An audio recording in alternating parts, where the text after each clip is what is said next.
من الشیطان الرجیم بسم اللہ الرحمن الرحیم یسألونک آپ سے پوچھتے ہیں عن الشہر الحرام قتال فیہ ماہ حرام میں لڑنے کا کیا حکم ہے؟ قل آپ فرما دیجئے قتال فیہ کبیر اس میں لڑنا بڑا گناہ ہے، وصد اور روکنا عن سبیل اللہ اللہ تعالیٰ کی راہ سے، وکفر بہ اور اس پر ایمان نہ لانا، والمسجد الحرام اور مسجد حرام سے روکنا، واخراجہ اور نکال دینا اہلہ اس کے بسنے والوں کو، منہ اس میں سے، اکبر بڑا گناہ ہے، عند اللہ اللہ رب العزت کے نزدیک، والفتنۃ اور ان کا فساد اکبر من القتل قتل سے سخت تر ہے، ولا یزالون یقاتلونکم اور ہمیشہ تم سے لڑتے رہیں گے، حتیٰ یہاں تک کہ یردوکم پھیر دیں تمہیں، عن دینکم تمہارے دین سے، ان استطاعوا اگر ان سے بن پڑے، ومن یرتدد اور جو کوئی پھر جائے، منکم تم میں سے، عن دینہ اپنے دین سے، فیمت پھر مرے وہ، وہو کافر اس حال میں کہ وہ کافر ہو،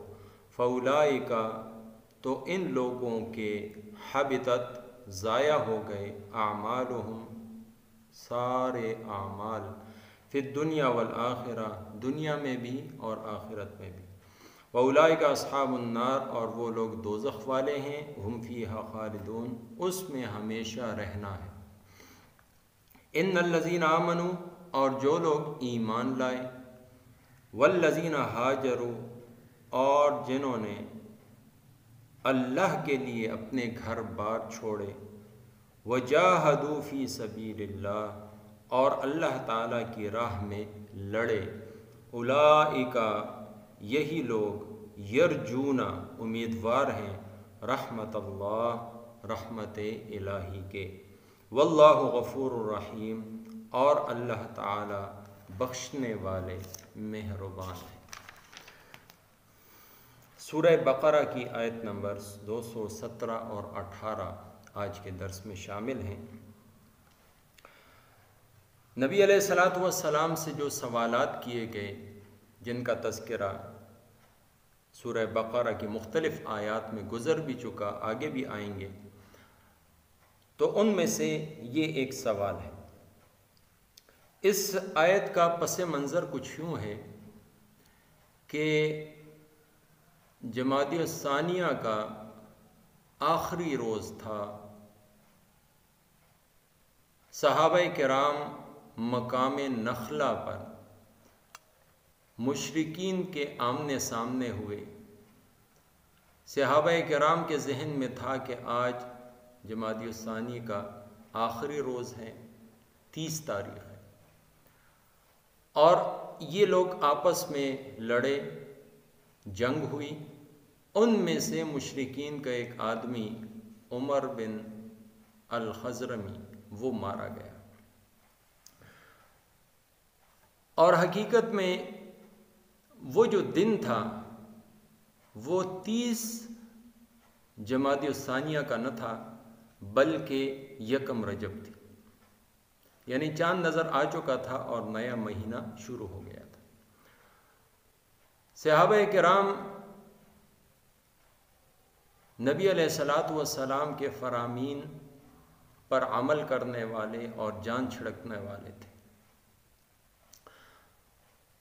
4 ماہ ایسے ہیں کہ جنہیں حرمت والے مہینے کہا جاتا ہے، رجب، ذی قعدہ، ذی الحجہ اور محرم۔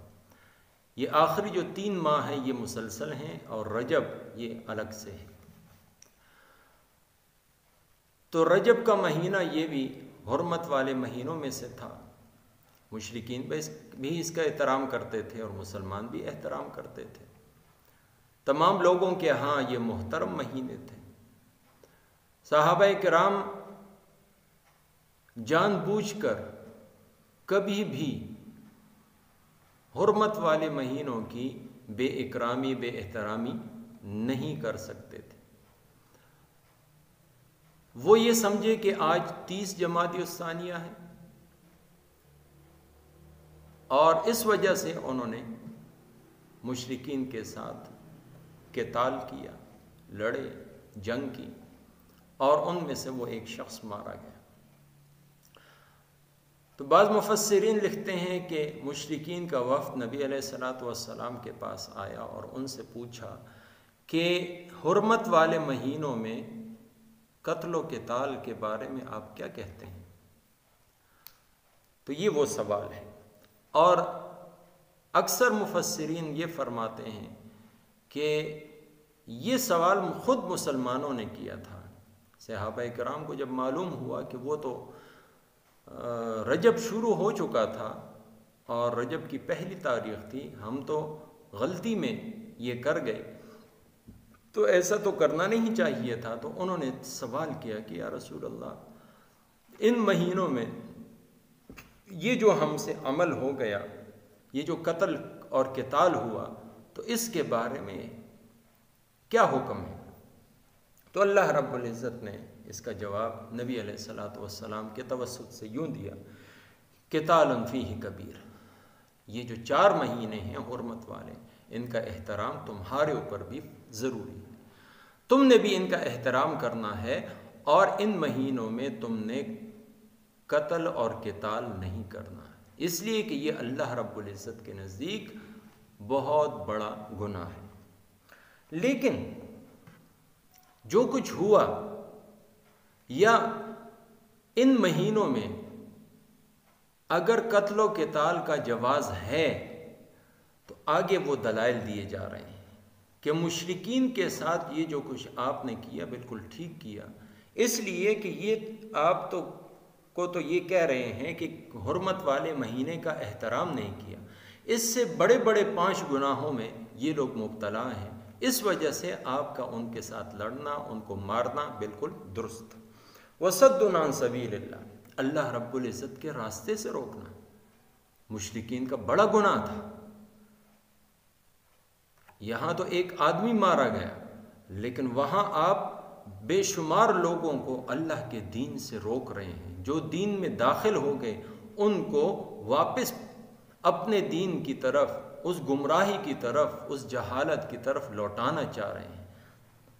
دوسرا وَكُفْرٌ بِهِ، اللہ رب العزت پر ایمان نہ لانا، یہ تو سب سے بڑا گناہ ہے. یہ جو تم اللہ کے ساتھ شریک ٹھہرا رہے ہو، اللہ رب العزت پر ایمان نہیں لا رہے اور اس کا یقین نہیں کر رہے، یہ تو بڑا گناہ ہے. والمسجد الحرام، مسجد حرام سے تم نے مسلمانوں کو روکا، صحابہ کرام کو روکا. کئی سال ہو گئے وہ مکہ مکرمہ آ نہیں سکتے، اور اگر تم نے اجازت بھی دی 7 ہجری میں تو وہ صرف 3 دن کے لیے کہ عمرہ کرو اور جاؤ واپس. چوتھے نمبر پر وَإِخْرَاجُ أَهْلِهِ، اس کے جو اصل رہنے والے تھے وہ تو نبی علیہ السلام اور صحابہ کرام ہیں. اس کے رہنے کے جو اہل تھے وہ تو یہ لوگ تھے جو خانہ کعبہ اور یہاں جتنے شعائر تھے ان سب کا احترام کرنے والے، ان کا حق بجا لانے والے تھے. جو اہل لوگ تھے ان کو تم نے یہاں سے نکال دیا. یہ کیا کوئی چھوٹا گناہ ہے؟ اتنے سارے لوگوں کو، اتنے صحابہ کرام کو تم نے مکہ مکرمہ چھوڑنے پر مجبور کر دیا، اور ان سب کے میرے اور آپ کے آقا محمد عربی صلی اللہ علیہ وسلم کو ہجرت پر مجبور کر دیا. اور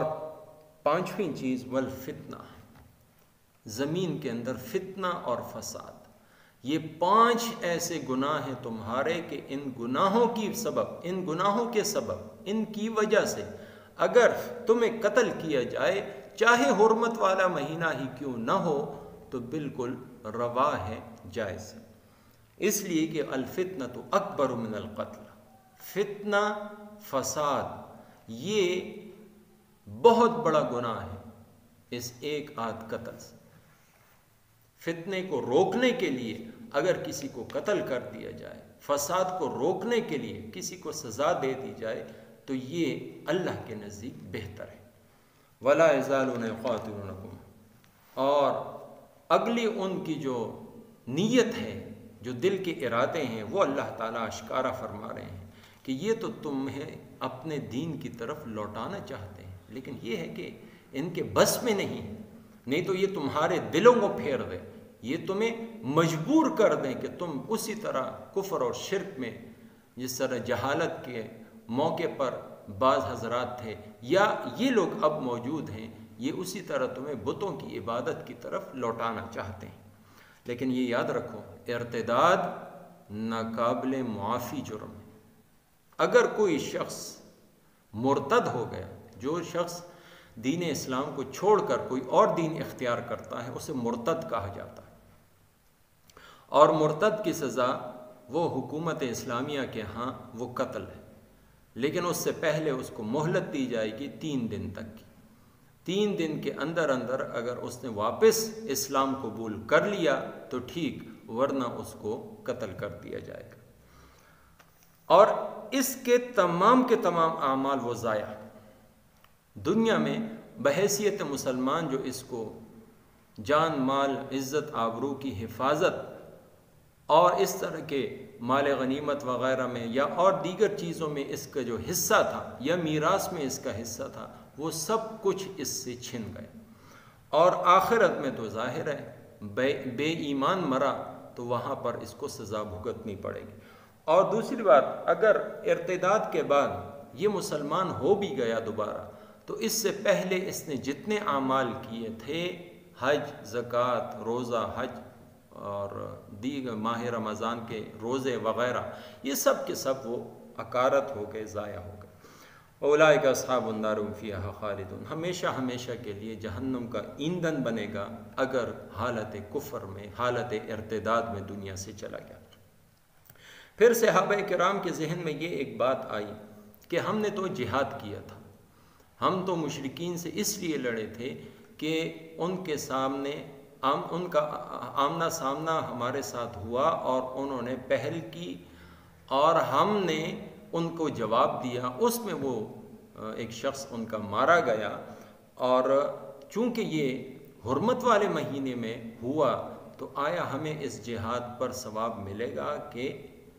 ہم اس میں مجرم ہیں؟ تو اس حوالے سے اگلی آیت میں اللہ تعالیٰ نے وضاحت فرما دی کہ ایمان ہو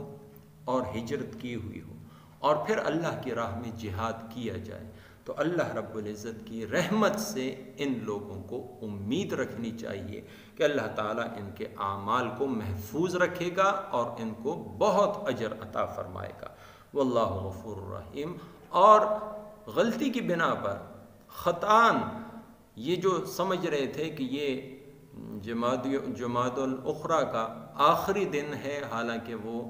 رجب کا پہلا دن تھا، تو یہ غلطی سے اور نسیان سے اور خطا سے ہوا جو اللہ رب العزت معاف فرما دیں گے۔ اللہ تعالیٰ مجھے آپ کو سب مسلمانوں کو قرآن و سنت پر عمل کرنے کی توفیق عطا فرمائے۔ یسألونک، آپ سے پوچھتے ہیں، عن الشہر الحرام، حرمت والے مہینوں کے بارے میں، قتال فیہ، اس میں لڑنے کا کیا حکم ہے؟ قل کہہ دیجئے، قتال لڑنا، فیہ اس میں، کبیر بڑا گناہ ہے، وصد اور روکنا، عن سبیل اللہ اللہ تعالیٰ کی راہ سے، وکفر بہ اور انکار کرنا اس کا، والمسجد الحرام اور مسجد حرام سے روکنا، واخراج اہلہ اور اس کے بسنے والوں کو نکال دینا، منہ اس سے، اکبر عند اللہ اللہ کے نزدیک یہ گناہ اس سے بھی بڑے ہیں، والفتنۃ اور ان کا فساد، اکبر من القتل قتل سے بھی زیادہ سخت ہے، ولا یزالون اور ہمیشہ یقاتلونکم تم سے لڑتے رہیں گے، حتیٰ یہاں تک کہ یردوکم تمہیں پھیر دیں، عن دینکم تمہارے دین سے، ان استطاعوا اگر ان کے بس میں ہو، وَمَن يَرْتَدِدْ اور جو کوئی منہ پھیر لے اور جو کوئی مرتد ہو جائے منکم تم میں سے عن دینہ اپنے دین سے فیمت پھر وہ مر جائے وہو کافر اور وہ کافر ہو فاولئک پس یہی لوگ ہیں حبطت ضائع ہو گئے اعمالہم ان کے اعمال فی الدنیا والآخرہ دنیا اور آخرت میں وَأُولَئِكَ أَصْحَابُ النَّارِ اور یہی لوگ دوزخ والے ہیں ہم فیہا خالدون ہمیشہ ہمیشہ اس میں رہیں گے ان الذین آمنوا بے شک جو لوگ ایمان لائے والذین ہاجروا اور جنہوں نے ہجرت کی وجاہدوا اور جہاد کیا فی سبیل اللہ اللہ تعالیٰ کی راہ میں اولئک یہی لوگ ہیں یرجون امیدوار ہیں رحمت اللہ اللہ تعالیٰ کی رحمت کے واللہ غفور الرحیم اور اللہ تعالیٰ بخشنے والے مہربان ہیں وما توفیقی الا باللہ